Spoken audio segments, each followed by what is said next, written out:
This episode is brought to you by Vital Farms. Isn't it bullshit to have to question where your food comes from? At Vital Farms, you can trace your pasture-raised eggs all the way back to the source, the pasture. On the side of each pasture-raised carton of eggs, you'll find the name of the farm where your eggs were laid. And when you look the farm up on their website, you'll get a peek at all the sunshine, fresh air, and open space the hens enjoy. Learn more and find out where to buy them at vitalfarms.com. Vital Farms, keeping it bullshit-free. 'Tis the season to shine with H&M. Discover the holiday collection and find fashionable pieces for your wardrobe or for under the tree. Get inspired and dazzle with this year's glam. From tuxedo styles, bow detailed pieces, impressive prints, and more.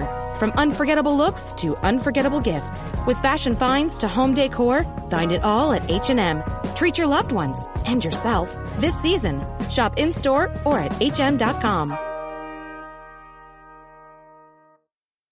Get everything you need for your holiday meal at Whole Foods Market. Right now, you'll find animal welfare certified rib roast on sale. It's a deliciously crowd-pleasing centerpiece. Plus, save on spiral sliced ham, bone-in lamb, and seasonal produce like sweet potatoes and Honeycrisp apples. For ready-to-eat sides, head to the prepared food section. Done. And remember that Whole Foods Market caters. Order gourmet catering at shop.wfm.com. Bring the holiday magic with Whole Foods Market.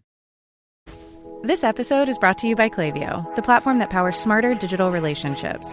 With Klaviyo, you can activate all your customer data in real time, connect seamlessly with your customers across all channels, guide your marketing strategy with AI-powered insights, recommendations, and automated assistance, deliver experiences that feel individually designed at scale, and grow your business faster. Power smarter digital relationships with Klaviyo. Learn more at klaviyo.com/Spotify. That's KLAVIYO.com/Spotify. Welcome to the HCI family of podcasts. We're your source for personal, professional, and organizational growth and development. We share our own original research, explore industry trends, and interview executives and thought leaders from across the globe. Join us for practitioner-oriented content around all things leadership, HR, talent management, organizational development, and change management. Maximize your personal and organizational potential with the HCI family of podcasts.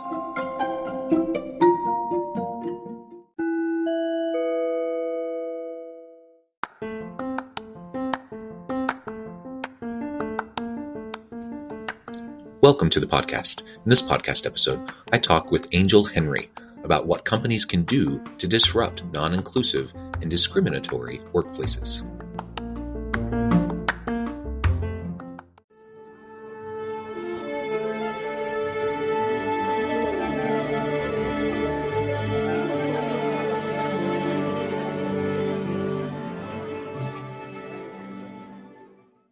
Angel Henry, welcome to the conversation today. Thank you for having me. It is a pleasure to be joining you. You're joining us from Indianapolis. I'm south of Salt Lake City in Utah.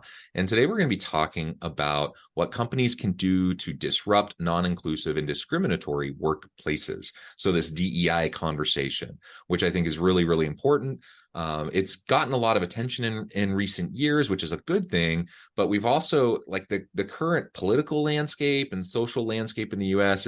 is messy, shall we say, to say the least. Good word for it. And so we need to keep resurfacing this, and we need to keep beating this drum, and we need to make sure that this remains a priority for leaders and organizations. So I'm really excited to have this conversation with you today. As we get started, I wanted to share Angel's bio with everybody. Angel Henry is the author of Dents in the Ceiling: Tools Women and Allies Need to Break Through, which provides a firsthand account of 30 plus women of color working in tech and corporate America experiences, navigating sexism, racism, bullying, forging allies, and rebounding resiliently throughout their careers. She is also the Senior Director of the Transformation Value Management Office and DEI Vice Chair at Genesys, a software company that sells customer experience and call center technologies to 10,000 plus businesses in 100 plus countries, orchestrating 70 billion plus remarkable customer experiences annually. Now, I could go on, but I'm going to pause there, Angel. Anything else that you would like to highlight in particular related to your background, your personal context, and or your company before we dive on into the conversation? Just that I'm actually been fortunate enough to really launch Angel Speaking Inc. And so now I'm doing that full time because this work is so needed, and because of the phenomenal results that we've had from the book and the subsequent research. So yeah, I'm full-time consulting now. Wonderful. Very good. Why don't we start with the book? We talk about the glass ceiling, right? Oftentimes that's something that's been discussed over and over and over again. Yeah. You talk about dents in a concrete ceiling. Maybe explain that a little bit. And how is that different than this glass ceiling metaphor that we often talk about? And perhaps, what's the difference between the plight of women in the workforce or in leadership generally versus women of color? Exactly. Yeah. No. So ideally, if your readers, hopefully listeners, if you're able to pop on the video, you'll see the background of the book cover behind me. And it essentially is illustrating the different levels that exist in the workplace for women in general. And as we all know, there's a glass ceiling for women, right? Women tend to reach a certain level in senior management, and it is really hard to get to the executive level, the C-suite, right? So think CIO, CEO, CFO, CMO, really hard to get into that sacred space is what happens. And there's so many reasons, lots and lots of research, but at the end of the day, it exists. There's a real barrier there. What when I talk about in my research is actually for women of color, really any woman who is experiencing different layers in her identity, meaning race, ethnicity, culture, sexual orientation. Anytime you add on an additional layer on top of gender, you are adding on another layer of barrier that it is to ascend in your career to those higher heights. So if you've got 3 or 4 layers in there, then it's more of a concrete ceiling. And as much work and effort is going in, we really are just making dents in it. And so when we have a lot of, as we just recently had the repealing of affirmative action, when you have intentional policies and procedures, especially in corporate America, that are specifically geared to target to help folks that are from an underrepresented population, it tends to, and this is just numbers, this is just data, it tends to help Caucasian women. And so that's why they're experiencing the glass ceiling, right? Where they can see it, they're a little bit closer to the top because they've been able to move into that level of comfortability and likability. That's just a little bit closer. They're a little bit, again, closer to the top, can make that stride versus women of color or women who are experiencing multi-layers of identity that are different than Caucasian, middle-aged men.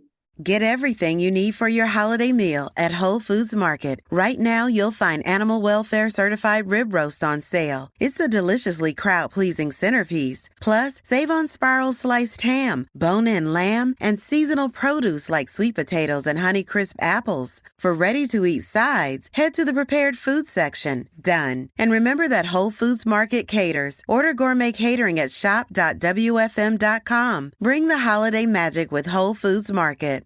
Yeah. And as a straight cisgender white dude myself, I acknowledge that I have many layers of privilege. So just like you mentioned, the layers of disadvantage, and certainly women generally have that important layer of disadvantage that, there are things that I just don't even think about. I go about my day that I don't really even consider because I'm a dude.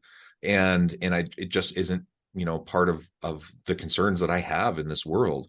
So unless I'm taking the time to pause and step back and examine my privilege and to better understand what the experience is of other people, then I'm going to be completely unaware of it. Right. But you start to add layers. So let's say instead of a straight cisgender white guy, I'm, a middle-aged gay Black woman or something like that. Right. That's different layers of disadvantage that you're adding to an already challenging situation to have a fair shake, to have an equal opportunity, to really have a chance to move up and have these successful careers. Of course, it's not impossible, but it is harder. And that's the key, I think, is, sometimes it gets lost in this conversation as people are like, no, just pull yourself up by your bootstraps, just work hard. I'm like, well, it's possible, but it's way easier for me as a straight cisgender white guy to get ahead. Working hard, I work hard. I work very hard, but I also acknowledge that me working hard isn't the same thing as someone else who doesn't have all the same privileges working hard. And I'm still going to be further ahead. Yep. And you're speaking exactly to the point. You're giving examples around the language that we use that sometimes the vocabulary gets a little bit, it triggers people, but you're really talking about equity versus equality, which a lot of folks get wrapped around the axle on.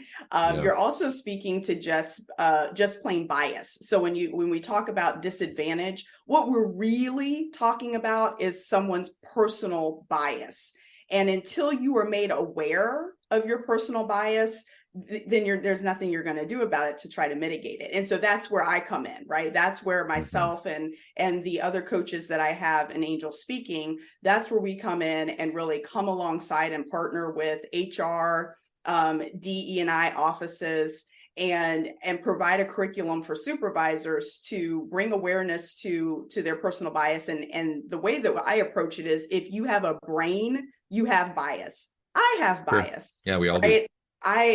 There's many, but my personal favorite is the affinity bias, right? So if I'm working as a senior leader and I'm a hiring manager, you best better believe, John, if an African-American female from the Midwest who graduated from the University of Pittsburgh, who grew up in project management, who has 2 kids and a dog, you best better believe I am going to take her under my wing and, pour into her and help her through, right, to just make sure that her career it just soars in sales, right? And there's nothing wrong with that. There really is nothing wrong with that. That is you wanting to give back, right? You identifying with somebody who's like you and wanting to give back. Nothing wrong with that. The issue, John, is that we end up unintentionally creating a bunch of mini-me's. And again, there would be nothing wrong with that. The problem, though, is that everybody at the top, those that are in the C-suite that are primarily, we're talking tech, healthcare, pharma, athletics is a huge one, the banking and financial industry. When you're talking about large industries that are primarily male dominated, if you keep reading mini-me's, then you're just going to keep getting more of the same. And what your podcast talks about, innovation, then you end up lacking innovation, right? Because then you have this very monolithic, one lived experience persona that permeates throughout your product, your projects, your customer experience. And it is absolutely negatively impacting organizations' bottom line without a shadow of a doubt. For sure. So the business case is clear. Yeah. And hopefully the human case is clear enough that regardless, we want to make sure we're doing right by people. It's really interesting. Just yesterday, I was on a panel where we were talking about business ethics generally, but DEI stuff came up as part of the panel conversation. And as you might expect, when we got to the Q&A period, there was one, I'm sure, well-intentioned Caucasian man who made the comment. He actually brought up the recent affirmative action cases in the Supreme Court over the summer, and he was trying to equate DEI directly with affirmative action and saying, see, look, the Supreme Court said this is unconstitutional. You got to knock it off. Right. And so I'm like, whoa. And you're like, that was a hard left. Yeah. So that first of all, that's not a good equivalency at all. But second of all, he was making the argument, well, what about white guys? Like, we're putting all this attention towards people of color and women and LGBTQIA, etc. But what about people like me who just don't have a chance? And that's his perception. And I acknowledge the very real fear that he's experiencing, because he feels I don't think it's accurate, but he's feeling like he is disadvantaged. Mm-hmm. What I think is really happening is he just has less advantage than he used to have because things. Actually, it's this notion that unfortunately we have, I think I'll say in this country, because my lived experience is the United States. It very well might be in other countries, but definitely predominantly here, there's this notion of, if I give to you, that means that I have to give something up from Exactly. you. Yeah. And that's not the case, right? There is that person, unfortunately, is operating from a mindset of scarcity versus an abundance mindset, where the abundance mindset just means there's enough for everybody, right? The pie is big enough for us all to get a very healthy slice, a slice that is needed for me. Again, back to that equity versus equality concept. So and that's why I talk about mindset so much. Mm-hmm. I start with the agile mindset framework. Everything that we do, all the executive coaching, the education, everything is based on this 4-step pillar of agile mindset, which is learn, actually execute and do, get feedback, and then do a retrospective, right? Like lessons learned, like what went well, what didn't. I tried something, it didn't work. Okay, let me pivot and go and maybe I do throw it out, or maybe I just need to course correct. And I think that's why organizations really love what we're offering, is you're not all in. You don't have to be all in. It's like, hey, no, look, just give us 3 months. Mm-hmm. Let's get me to your supervisors. Give me 3 months. Let's do some micro education and let's quickly get them to practice so that we're there to handhold them through, right? So a lot of training and development and leadership organizations, the model is, we'll come to you, we'll do a half day, a week, a couple of weeks, do some education, and we're off to the next, right? Or bring your people to our organization, or bring them into our Zoom room, we'll train them, and we're off to the next. And supervisors are left thinking, I've got too much to do. I've got sales targets to meet. I have deadlines and milestones. I've got, Kim's going on maternity leave and Brian's getting married and such and such. I have life to deal with and work to manage. Now you're asking me to add on another layer. And it's like, no. I'm just asking you to actually change your mindset, right? I'm just asking you to change your habits. I'm asking you to get rid of habits that are no longer serving you or your team. And I and my team are going to come in and introduce some new habits that are going to help you. So for the cisgendered white man who says, what about me? I always say, well, this is inclusive training. So that means you are absolutely included. And you're so part of the inclusion, right? You're a part of the inclusion. Yes. And so I always give the example, and it usually kind of, I always give the example to say, you know what? Let's look at Japan. Japan had a phenomenal model, has a phenomenal model where they offer parental leave to fathers for several months, right? Mm-hmm. Several months that they can take off. The gentlemen, these soon-to-be fathers, were not taking advantage of it at all. I mean, this is government sponsored, government sanctioned. The company's like, yeah, you can do it. They weren't doing it. Yeah. They were scared, right? They were scared for their jobs. Like, if I take this, am I going to be, off track? Am I not, what's going to happen? Am I not going to be seen as the team player? Will I never progress? Will all the hard work I've been doing for naught? So some legitimate concerns. And so as a result, Japan had to intentionally get down with organizations, educate, communicate, and support so that they can now increase the amount of gentlemen who are taking parental leave, right? And I'm like, well, that's for the fathers. We here in America have the exact same situation where parental leave is now starting to become a thing. It's in most packages for organizations, and gentlemen are not taking it the way that we would hope in the droves, right? In the percentage, the numbers that we would hope. So when we come in and we do inclusive training and we're like, hey, John, you just had a baby and you're back to work and it's only 3 weeks. Guess what? I bet that baby isn't staying up at night. I bet that baby's keeping you up at night. I bet you're struggling to get to work on time or even make it to your Zoom room on time, right? I bet you're tired.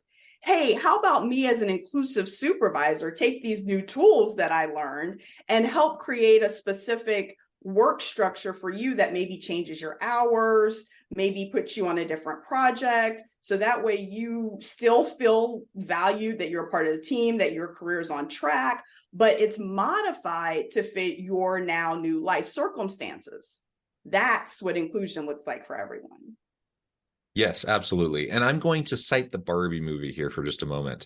Oh dear. I haven't seen it. Caveat. You haven't seen it. I was super skeptical. I was super skeptical, but my daughters wanted to see it. I went with my daughters. I'm like, oh my goodness, this was actually really good. And they handled like the gender stuff very well. And there's a bit throughout, and it becomes a major plot point about Ken, wanting to take over Barbie land and introduce the patriarchy, right? I can't wait to see this now. Yeah, so it's very geniusly done. But so as I was in this meeting yesterday, this panel, and this gentleman, I'm sure very sincere. I've heard the same kind of comment from many other white men. Yeah. I know that it's a very real concern that they have. And yet I think it's missing some key components here. And one, it's like you just said, inclusion's for everybody. Like creating an inclusive community and a culture of belonging and psychological safety, that is for everybody. And when it's a rising tide lifts all ships, right? And so as you're doing this better for everyone, it's going to be better for the white guy, just like anyone else.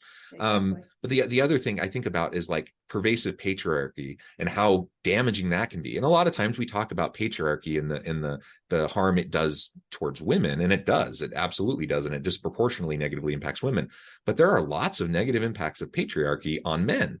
If you take a step back and you examine it a little bit, you start to realize, oh my goodness, like there are all sorts of things that I've had to deal with, toxic masculinity, etc. Right? There's so many things that are part of it that when you actually take a look at it and you start to realize, no, when we address this is certainly it's helping women, but it's helping everybody. It's helping you. It's helping, you mentioned parental leave. I'm a professor of, thankfully, my university in recent years has added parental leave to the benefits package. I have 6 children. That came after all of my children. And so I did not get any leave for any of my children, but I will acknowledge I'm a professor. I have flexibility and autonomy. So I was able to kind of create my own leave, so to speak. Right.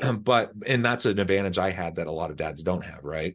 But when you look at it, and I'm thinking, wow, now the fact that like new faculty members, younger faculty members will have that opportunity. Does that just make me mad that I didn't get it? Or am I going to say, this is really awesome. It's going to make everything better for everyone. And for your children, right? And for the next generation. We're doing the hard work now, busting down the barriers now, talking about things that we were told don't talk about. We were told don't talk about politics, don't talk about your personal life, keep that at home. Whatever you got going on, we don't need to hear about it. You check all that at the door, and then you can pick it back up when you leave at 5 o'clock. So we're changing the paradigm. That whole narrative is just busted out the moment we tell folks that we want them to bring their authentic selves to work. The moment you say, bring your authentic self to work, that means I'm bringing my whole self to work. That means I'm bringing my 6 kids, the dog, grandma who's living with me, maybe my niece who has to stay with me because she's autistic or has mental health issues. I'm bringing it all. And so organizations have to now get ready to receive all that their employees are bringing. And what I absolutely love, because I'm right on that line there between like Gen X and millennial. And so what I love though about millennials and Gen Zers is they're not taking it, right? They're like, that whole baby boomer paradigm that was, it's out with the old and with the new. And what I'm trying to explain, especially in the knowledge working space, when you pay someone to bring their brain to work, when you're paying them for what's in here, for their knowledge, not necessarily what they're doing with their hands, but they're sitting at a computer and they're creating, they're innovating, they're on calls, and they're coming up with new products and cool ideas. When you're paying someone to do that, you cannot dictate when they have a bright idea. John, when I have a bright idea, it's 2 times. It's in the middle of the night, usually about 2:30 a.m. for some reason for me. So I always have to, pop up and put it in my notepad or scratch it on a piece of paper, and in the shower. Those are the 2 times when I get that means that that's before work and that's after work. So I can't dictate to people when they're creative, when they're innovative, when they work best. I can't dictate to them their energy. I can't dictate to them when they're on. Mm-hmm. So I now have to create an environment that at the very least is breaking down barriers for them so that they can be their brightest and their best whenever that might be, and create a structure that is extremely flexible so that it works for as many people as possible, right? Like, that's the new job that I have as a supervisor and as an organization. And it is a very different model than I'm the supervisor, I'm the head, I'm the chief, I know everything, and you're going to come in and I'm going to teach you. This is a very different model. We have students coming right out of graduate school that have way more expertise than we do in our little pinky, that have way more knowledge than we do. We're paying them for that knowledge. So the best thing that we can do is get the heck out of their way and let them do their thing and create all the training, the support, removing barriers so that they can do their thing. And that's just different, and it's uncomfortable because it's a departure from the traditional model that we've had in corporate and organizations for decades. And I'm, for one, am happy that it's getting busted up, and I am absolutely trying to lead the charge in it. Yeah, wonderful. Well, Angel, this has just been a really great conversation. I know at the time I need to let you go, but before we wrap things up for today, I wanted to give you a chance to share with the audience how they can connect with you, find out more about your work, your team, where they can find your book, and then give us the final word on the topic for today. Okay. All right. Well, let's start with the book. So we are on Amazon. It's Dents in the Ceiling by Angel G. Henry. And if you go to my website, which is www.angel-henry.com, you can give me your information and we'll send you a free companion guide that's for women. And there's a companion guide for active allies. Next, just email info@angelsspeaking.com. That's 2 S's in the middle. And we will share our, again, what we call our bridge offer, right? Again, give us 3 months, 10 to 12 of your supervisors, and give them some micro training and some hand holding and some light executive coaching, group coaching, to where they can help be a catalyst in your organization for, again, inclusive training. And we are leading with multi-generational workforce, hybrid workforce, and making sure that we have a pipeline for women that can move into the executive ranks. And also, don't want to forget, Q4 is coming up. So lots of organizations are doing their budgeting and their planning right now as we speak. They're locking it in. So reach out to us immediately, because we want to lock you in at 2023 prices before 2024 prices hit. Wonderful. Thank you, Angel. It has been a real pleasure. I encourage the audience to reach out, get connected, find out more about what Angel and her team can do for you. And as always, I hope everyone can stay healthy and safe, that you can find meaning and purpose at work each and every day. And I hope you all have a great week.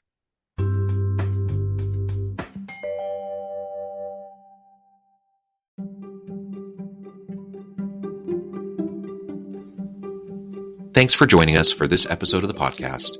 We hope you stay healthy and safe, and please join us again soon.